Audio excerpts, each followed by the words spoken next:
오늘은 도종환 시인의 흔들리며 피는 꽃이라는 시를 함께 나누며 말씀을 시작해 볼까 합니다.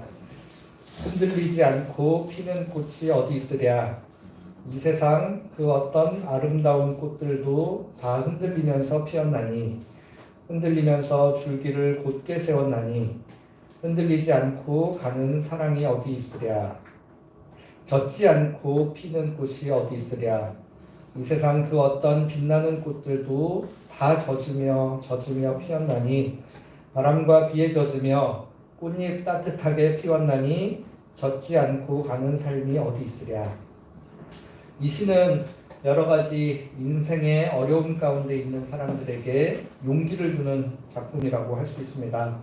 지금은 흔들리는 것 같고 바람과 비에 젖는 것처럼 힘든 시간들을 보내고 있지만, 이런 어려움들이 마침내는 아름다운 꽃을 피우는 밑거름이 될 수 있을 것이라고 위로하고 있기 때문입니다.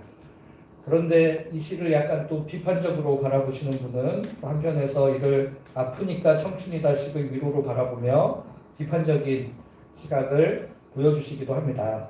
그러나 이 시의 핵심 메시지는 꽃이 피어나기 위해 수많은 흔들림과 젖음을 겪듯이 이 세상에 많은 것들도 온전히 완성되기 위해서는 다듬어지는 과정이 필요하다는 점에 있습니다.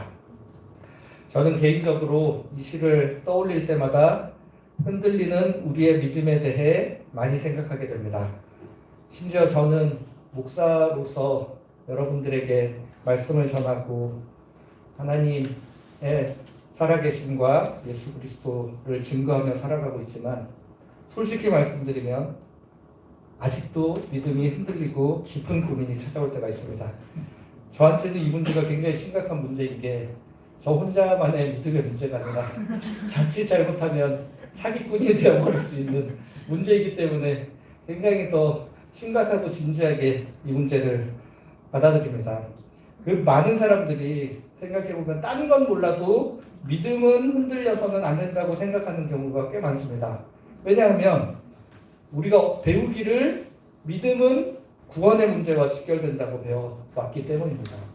오직 믿음으로 말미암아 의롭다 칭함을 받는다는 이신칭의의 교리를 금과 옥조로 삼고 있는 종교개혁자들의 후예들이 바로 저희들입니다. 그래서 저희가 행위가 좀 부족해도 오케이, 괜찮아. 죄를 혹시라도 짓더라도 회개하면 되니까 괜찮아. 하지만 믿음이 없다? 이거는 굉장히 심각한 문제다 라고 생각하는 경우들이 있다는 겁니다. 믿음이 없으면 구원 못 받는 거 아니야? 하는 걱정과 두려움이 우리 안에 찾아오기 때문입니다. 그런데 문제는 뭐냐면, 우리가 흔히 말하는 구원에 이르게 하는 믿음으로 말미암아 구원에 이른다. 그렇다면 그 믿음이 어떤 믿음이냐에 대한 것들을 정확히 알지 못한 채 이러한 생각을 하는 경우가 많다는 겁니다. 그래서 우리 모두가 믿음이라는 단어를 사용하지만, 여러분들 각자 머릿속에 그리고 있는 믿음의 모습이 모르긴 몰라도 다 제각각일 거라는 저는 거의 확신을 하고 있습니다. 여러분, 이쪽에서 말씀하시는 믿음과 이쪽에서 말씀하시는 믿음의 그림이 각자 다를 거라는 겁니다. 어떤 분들은 입술의 고백을 굉장히 중요하게 생각합니다. 그래서 가까운 사람들 입에서 어떻게든 예수 믿는다, 영접기도 하겠다, 세례 받겠다, 이런 이야기들을 굉장히 듣고 싶어 하시는 분들이 많습니다. 또 어떤 분들은 머릿속으로 지적인 동의를 해서 마음으로 잘 받아들여야지 라고 생각하는 것이 바로 믿음이다라고 생각하시는 분들도 있습니다. 그래서 오늘은 우리가 믿는다는 것이 무엇을 의미하는지, 또 각자의 생각들 다시 한번 또 말씀에 근거하여 한번 생각해보고, 또 우리를 구원에 이르게 하는 믿음이란 과연 의심이 하나도 섞이지 않은 완전 무결한 상태의 믿음이어야 하는지에 관한 이야기들 같이 좀 나눠보려고 합니다. 오늘 저희가 두 가지 본문을 함께 읽었습니다. 먼저 사도행전 17장에 등장하는 베레아 사람들에 대한 이야기입니다. 사도 바울이 여러분들 잘 알다시피 여러 도시들 옮겨다니면서 하나님 나라의 복음을 전했습니다. 베레아라는 도시에 오기 직전에는 데살로니가에서 복음을 전했는데 여러분들 베레아는 낯설지만 데살로니가는 성경에 데살로니가 전후서가 있기 때문에 굉장히 친숙한 이름이시죠. 근데 보시면 데살로니가가 굉장히 더 험한 곳이었습니다. 그래서 바울이 복음을 전했을 때 일부 복음을 받아들이는 사람들도 있었지만 반대로 바울이 복음 전하는 것을 시기해서 불량한 사람들을 동원을 해가지고 데리고 와서 거칠게 방해를 했다라고 기록을 하고 있습니다. 그리고 지금 베레아라는 도시로 건너와서 복음을 전하는데 심지어 데살로니가에서 베레아까지 원정을 와가지고 바울을 괴롭힌다라는 이야기가 사도행전에 되어 있을 정도입니다. 그래서 이제 데살로니가에서 복음을 전하고 베레아로 건너와서 복음을 전하는데 이 베레아의 분위기는 데살로니가와는 사뭇 다르다는 겁니다. 오죽하면 베레아 사람들은 너그럽다 이렇게 표현을 해도 되는데 데살로니가 사람들보다 더 너그럽다라고 성경에서 굳이 비교해서 기록했을 정도입니다. 오늘 읽었던 우리 사도행전 17장 11절 12절 한번 다시 읽어보겠습니다. 시작. 베레아에 있는 사람들은 데살로니가에 있는 사람들보다 더 너그러워서 간절한 마음으로 말씀을 받고 그것이 그런가 하여 날마다 성경을 참고함으로 그 중에 믿는 사람이 많고 또 베레아의 기쁨과 감자가 적지 아니하나. 네, 우리 개역개정 번역본에는 더 너그러워서라고 번역을 했지만 새 번역에는 더 고상한 사람들. 우리 카톨릭에서 번역한 사람 성경에서는 점잖은 사람들 이렇게 번역이 되어 있습니다.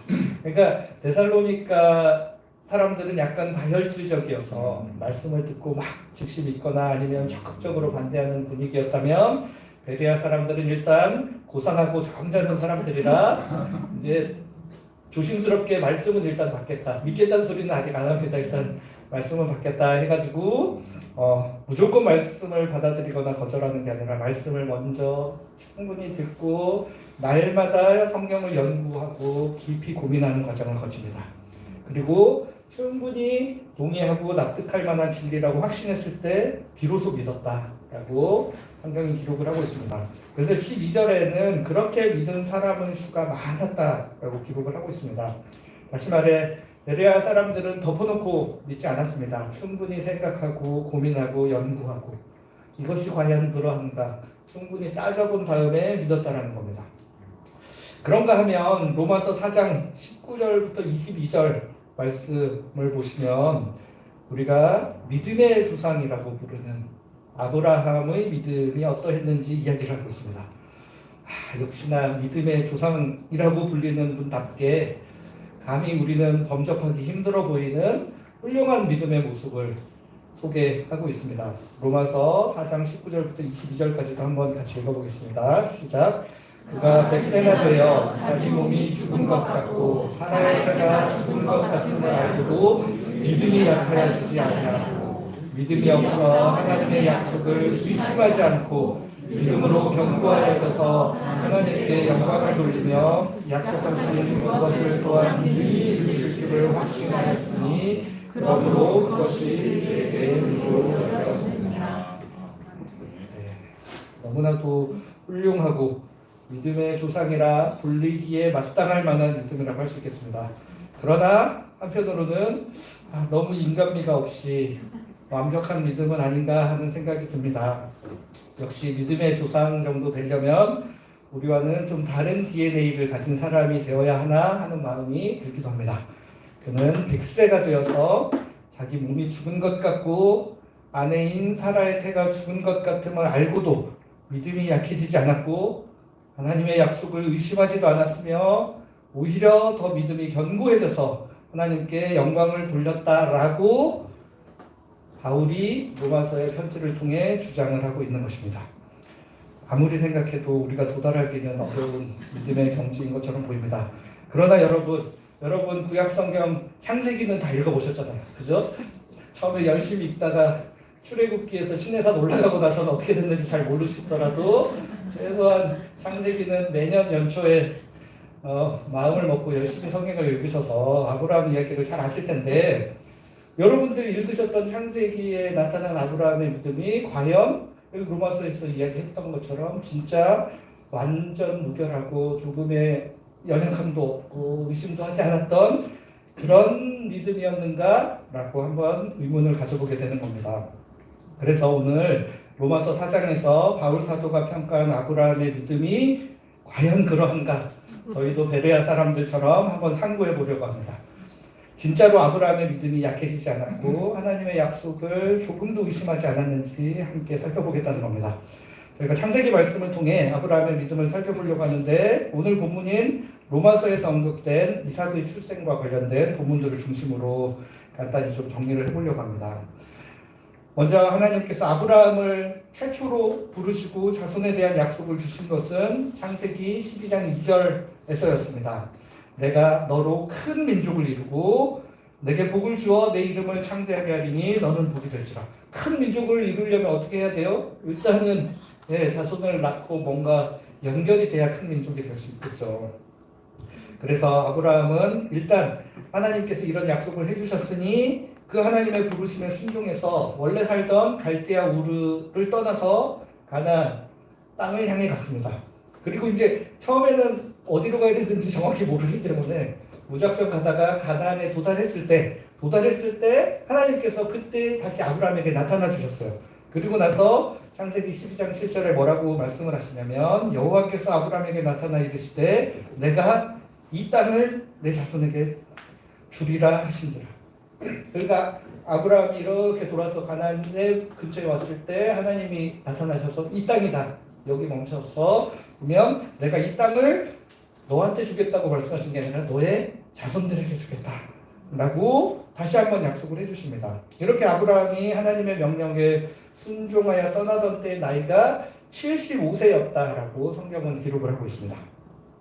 그리고 이후에도 하나님께서는 아브라함에게 자손에 대한 약속을 잊을만 하면 다시 한번 떠올리게 계속 반복해서 이야기를 해주십니다. 그래서 창세기 13장 15절 16절 이런 데 보면 롯과 땅을 분별을 하죠. 내가 좌하면 나는 우하겠고 내가 우하면 내가 좌하리라 해서 롯이 소돔 땅을 정했을 때 그때도 하나님이 아브라함에게 뭐라고 말씀을 하시냐면 보이는 땅을 너와 내 자손에게 주겠다. 그리고 내 자손이 이번에는 땅에 티끌같이 많게 하시겠다 말씀을 구체적으로 이제 점점 확장을 하시죠. 그리고 나서 이제 몇 가지 에피소드가 나온 다음에 창세기 15장에 이르러 하나님이 또 다시 아브라함에게 나타나십니다. 하나님이 나타나시니까 이제 아브라함이 이제 사실은 시간이 좀 지난 것 같아요. 15장은 정확히 몇 살 때인지는 기록을 하지 않고 있지만 하나님이 잊을만 하면 한 번씩 나타나서 자손 이야기 해주시고 할 거라고 했는데도 아직 소식이 없으니까 창세기 15장 2절 3절을 통해 아브라함이 이제 오히려 하나님한테 하소연을 하는 거죠. 같이 한번 읽어보겠습니다. 시작. 아브라함이 이르되 주 여호와여 무엇을 내게 주시려나이까 나는 자식이 없사오니 나의 상속자는 이 다메섹 사람 엘리에셀이니이다. 아브라함이 또 이르되 주께서 내게 씨를 주지 아니하셨으니 내 집에서 죽는 자가 내 상속자가 될 것이니이다. 아직까지도 자식이 없으니까 이제 빠지는 거예요. 일종의 하나님한테 하소연하죠. 그냥 내 종 중에 하나인 다메섹 사람 엘리에셀을 상속자로 삼겠습니다. 누가 봐도 삐진 게 틀림없습니다. 이거는 누가 봐도 삐졌어요. 하나님의 약속을 의심하고 굉장히 믿음이 많이 약해진 상태라고밖에 볼 수 없습니다. 그러자 하나님께서 다시 한번 아브라함의 마음을 다독여 주시면서 이렇게 말씀하십니다. 여호와의 말씀이 그에게 임하여 이르시되 그 사람이 네 상속자가 아니라 너의 몸에서 날 자가 너의 상속자가 되리라 하시고 그를 이끌고 밖으로 나가 이르시되 하늘을 우러러 뭇 별을 셀 수 있나 보라. 또 그에게 이르시되 내 자손이 이와 같으리라. 아까는 분명히 땅에 티끌같이 많게 해주시겠다고 했는데 이번에는 아들 하나도 없는데 하늘의 별과 같이 또 많게 해주시겠다. 그러면서 당시에는 사실 자식이 없으면 이렇게 종을 양자로 삼아서 상속자로 삼는 경우가 있었기 때문에 아브라함은 나름대로 머리를 굴려서 자기 나이도 들고 있는데 계속 없으니까 엘리에셀을 상속자로 지정하면 엘리에셀을 통하여 뭐 이렇게 되면 하나님의 약속이 이루어지지 않을까 이런 생각을 할 수 있었을지 모르겠지만 하나님은 아니다. 4절에서 뭐라고 너의 몸에서 날 자가 바로 너의 상속자가 될 거다 라고 말씀을 하고 계시는 거죠.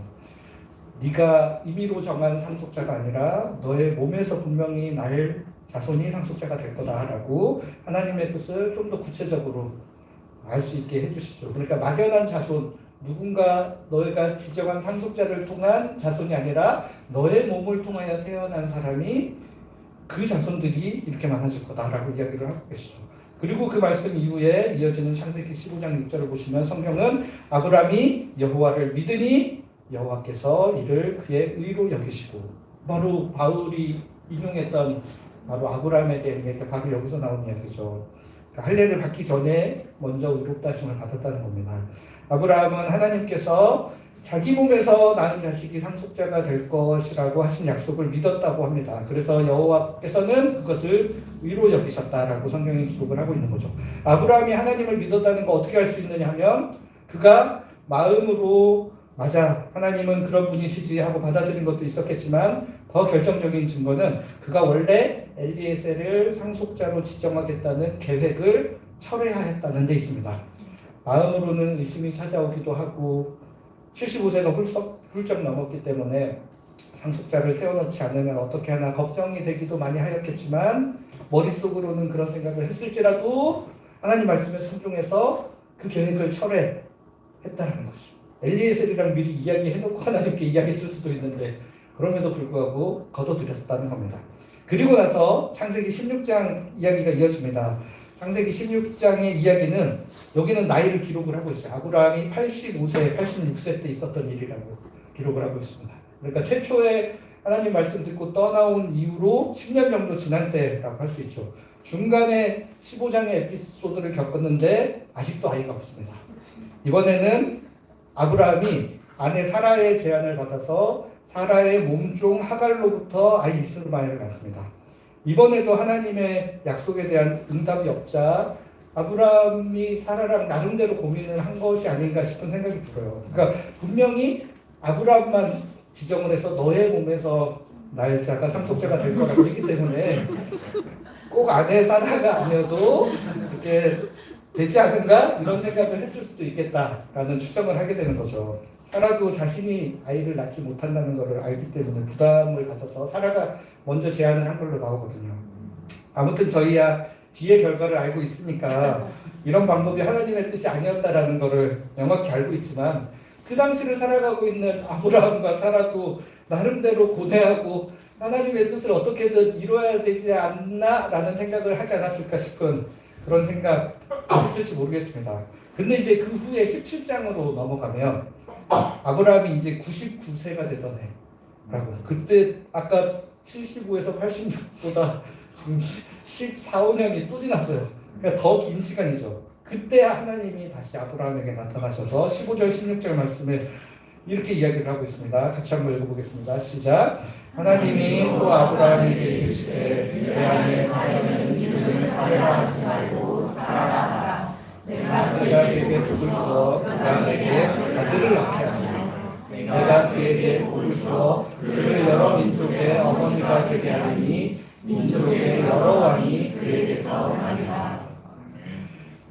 분명히 이제 이 불임의 책임이 약간 사라에게 있는 것 같은 분위기가 많잖아요 지금. 왜냐하면 하갈을 통해서는 아이를 낳기 때문에 분명히 그랬는데, 하나님 이번에는 다시 아니다, 하갈을 통해 태어난 아이 아니고 사라가 바로 여러 민족의 어머니가 될 거다. 사라가 너에게 아브라함의 아들을 낳아줄 거고 그 사라를 민족의 어머니로 삼게 하시겠다라고 좀 더 구체적으로 찝어서 이야기를 하고 계시죠. 그러니까 아브라함이 이렇게 응답합니다. 아브라함이 엎드려 웃으며 마음속으로 이르되 100세 된 사람이 어찌 자식을 낳을까? 사라는 90세니 어찌 출산하려 하고, 아브라함이 이에 하나님께 아뢰되 이스마엘이나 하나님 앞에 살기를 원하나이다. 이거는 맞죠? 의심한 거 맞습니다. 이거는 누가 봐도 의심해요. 이거는 바울이 아무리 웃기려고 해도 어려워요. 나이도 99세라 100세가 다 됐고 아내 사라도 90세인데 어떻게 출산을 하겠는가 하고 속으로 생각을 하고, 그래도 하나님께는 좀 정중하게 표현한다고 이스마엘이나 잘 살게 해주십시오, 이렇게 이야기하고 있다라는 것이죠. 근데 하나님께서는 이런 아브라함의 마음을 아시고 이어지는 19절 21절에 이렇게 거듭 말씀을 하십니다. 하나님이 이르시되 아니라 내 아내 사라가 내게 아들을 낳으리니 정확하게 말씀을 하시죠. 너는 그 이름을 이삭이라라. 이제 아들 이름까지 지어주십니다. 내가 그와 내 언약을 세우리니 그의 후손에게 영원한 언약이 되리라. 내 언약은 내가 내년 이 시기에 사라가 내게 낳을 이삭과 세우리라. 이제 드디어 시기를 특정을 해주셨습니다. 얼마나 감사하지. 이제 한 1년 참으면 진짜로 하나님 뜻이 이루어지나 안 이루어지나. 지금 75세에서 출발을 해서 25년을 기다렸거든요. 사실 이 정도면 부도수표다라고 생각을 할 가능성이 매우 높은데, 마음속으로 또 의심하는 마음이 들어서 이제는 내가 85세, 6세 정도에는 하가를 통해서 아들 낳을 수 있었지만 이제 그때로부터 또 15년이 흘렀기 때문에 이제 더 안 된다라는 의심, 마음속에 의심이 분명히 찾아 들어왔지만 하나님의 거듭된 약속을 믿고 하나님의 말씀대로 행하는 반응을 보입니다. 창세기 17장 23절에 보시면 이에 아브라함이 하나님이 자기에게 말씀하신 대로 이날에 그 아들 이스마엘과 집에서 태어난 모든 자와 돈으로 산 모든 자 곧 아브라함의 집 사람 중 모든 남자를 데려다가 그 부피를 베었습니다.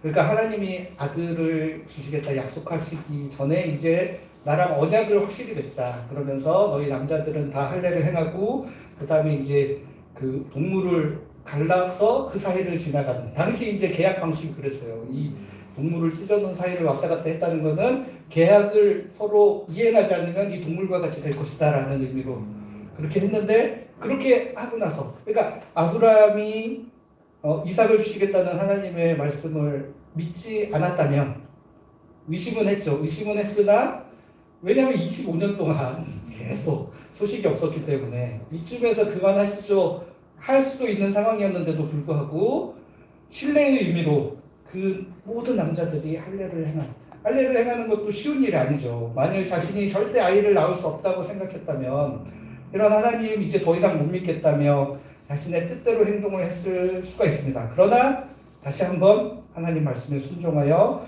할례를 행함으로 자신의 믿음을 하나님 앞에 보이고 하나님과 새롭게 언약을 맺은 것입니다. 이후에는 우리가 잘 알고 있듯이 하나님이 진짜로 약속해 주신 대로 이삭을 받게 하여 주셨고, 또 그 다음에는 이삭을 하나님께 제물로 바치려 했던 이야기까지도 등장을 합니다. 이처럼 아브라함의 믿음이 사실은 한순간에 순도 100%의 믿음으로 완성되었다라고 보기 어렵습니다. 하나님과의 영적인 여정을 통해 끊임없는 주고받음을 통해 점점 더 굳건해진 것입니다. 그리고 하나님께서도 처음에는 약간 막연하게 자신의 뜻을 보여주시는 것처럼 느껴졌지만 점점 구체적으로 자신의 뜻을 드러내 보여주심으로 아브라함의 믿음이 굳건해지도록 인도해 주셨습니다.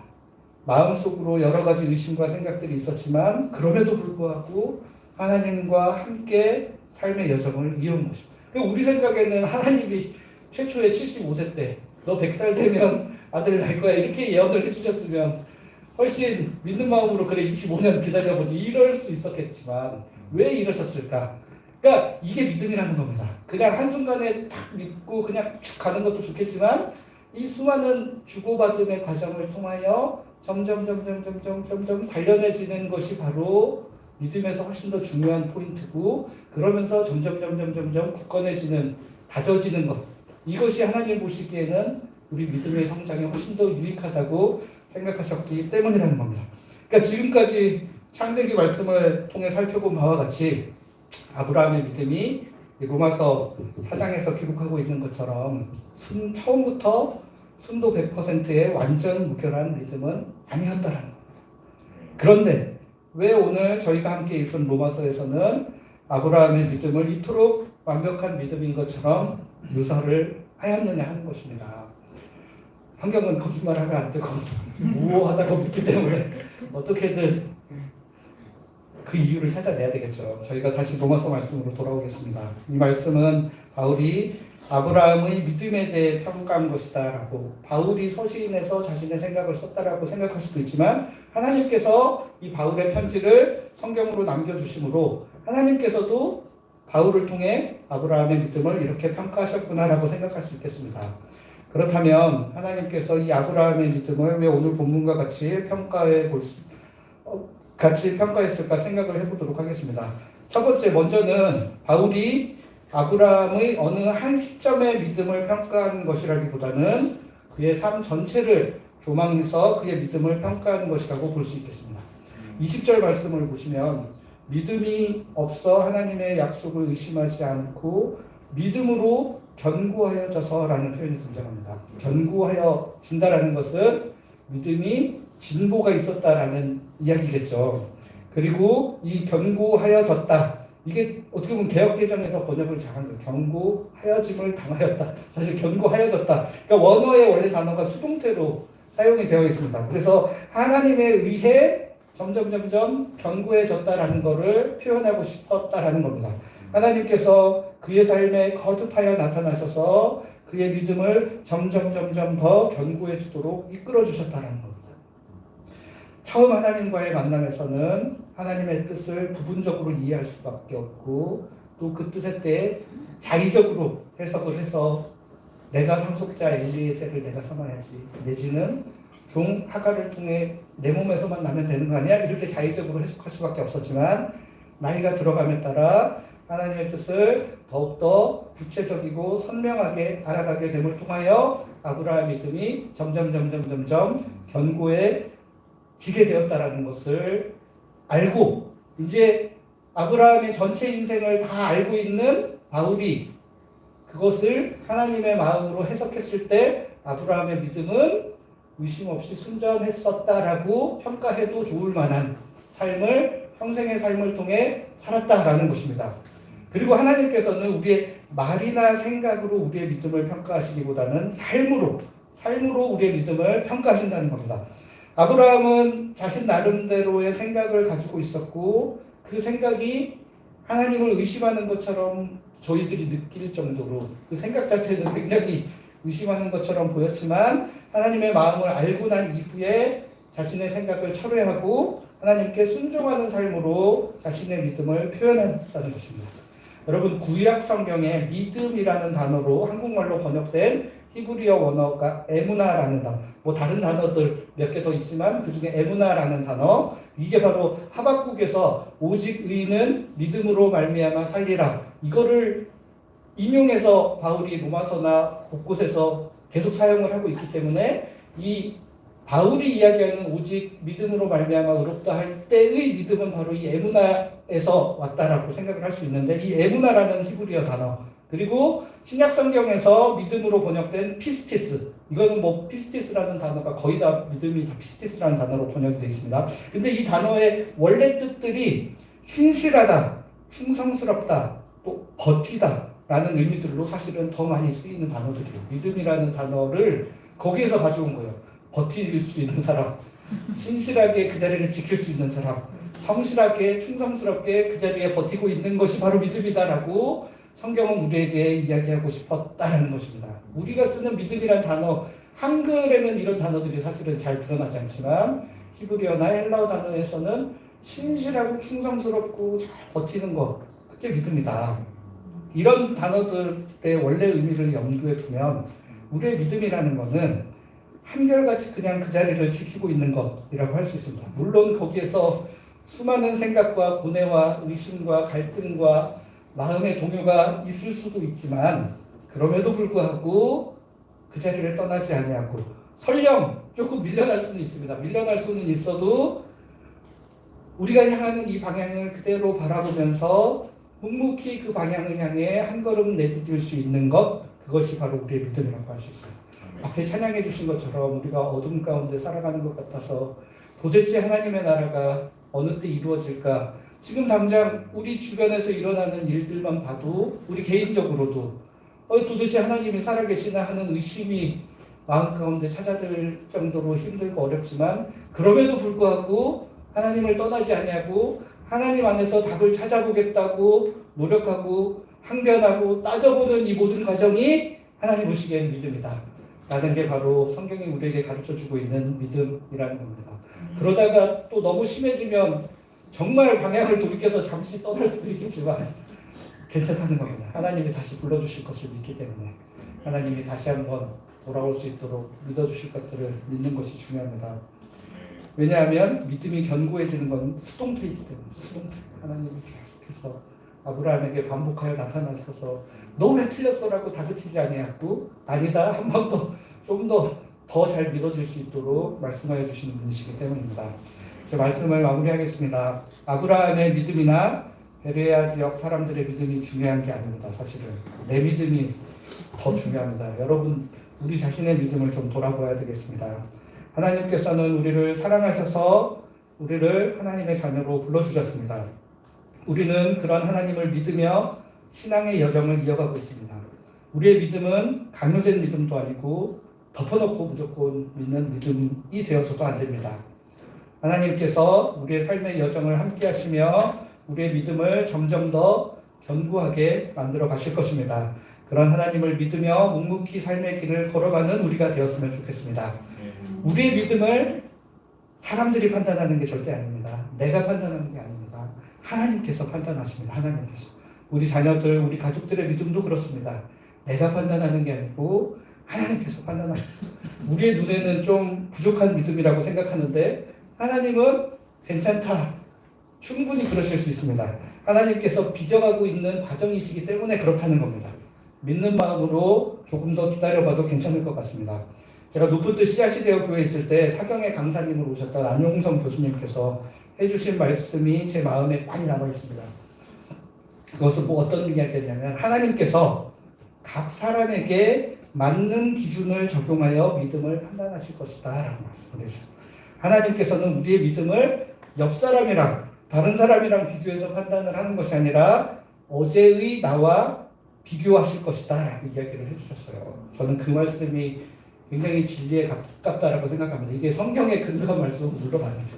그러나 삶의 경험을 통해서도 그렇고 우리의 믿음을 정확히 정량화해서 커트라인을 정해서 여기까지는 구원, 여기까지는 안 구원 하나님 절대 그렇게 나눠주시는 분이 아니라 그냥 수치화했을 때 할 수는 없겠지만 굳이 수치화하더라도 어떤 사람은 이 정도까지 올라왔는데도 불구하고 하나님이 아니다 그럴 수도 있고 어떤 사람은 요만큼인데도 됐다 이렇게 하실 수도 있다는 겁니다. 왜냐하면 성경에 보면 바리새인이나 사두개인 같은 사람들한테 하나님 예수님이 나더러 주여 주여 하는 자마다 다 하나님의 나라에 들어갈 것이다 라고 분명히 말씀을 하셨거든요. 그러니까 우리가 겉으로 보았을 때의 모습이나 생각이 중요한 게 아니다. 하나님은 우리 마음 중심을 보시기 때문에 사랑하는 여러분의 가족들 적어도 아무리 생각해도 안 믿는다라고 굳게 확신을 하고 계실지라도 그 마음속에 일어나는 변화들은 아무도 모르는 거예요. 하나님과 본인만 아는 겁니다. 그렇기 때문에 하나님께서 우리의 믿음을 판단하여 주시고 성장하여 주실 것들을 믿고 기다리는 게 필요하다는 겁니다. 우리 안에 생겨나는 수많은 의심, 수없이 흔들리는 그 많은 생각들을 통해서 우리의 믿음이 어제보다 오늘 더 자라나갈 것입니다. 우리의 삶이 다 맞춰지면 하나님께서는 그동안 흔들렸던 수많은 과정 다 잊어버리시고 아름답게 꽃 피어있는 우리의 믿음을 보시고 우리의 믿음 또한 아브라함처럼 의심하지 않고 온전했던 믿음이었다라고 평가해 주시리라 믿습니다. 같이 기도하겠습니다. 하나님, 저희가 주님을 믿는 것을 주님께서 아십니다. 주님을 분명히 믿고 있는데도 불구하고 또 수없이 흔들리고 때로는 꺾이는 것 같은 기분을 느낄 때가 있다는 것도 잘 알고 계십니다. 그러나 주님께서 이런 연약한 우리의 마음과 상황을 이해하시고 더 굳건한 믿음으로 이끌어 주시는 분이심을 믿습니다. 저희가 비록 불완전하더라도 주님 바라보며 믿음의 발걸음을 한 걸음 한 걸음 내딛는 사람들 될 수 있도록 인도하여 주시옵소서. 예수 그리스도의 이름으로 기도드립니다. 아멘. 모두 자리에서 일어나셔서 화성에 찬양하시고 또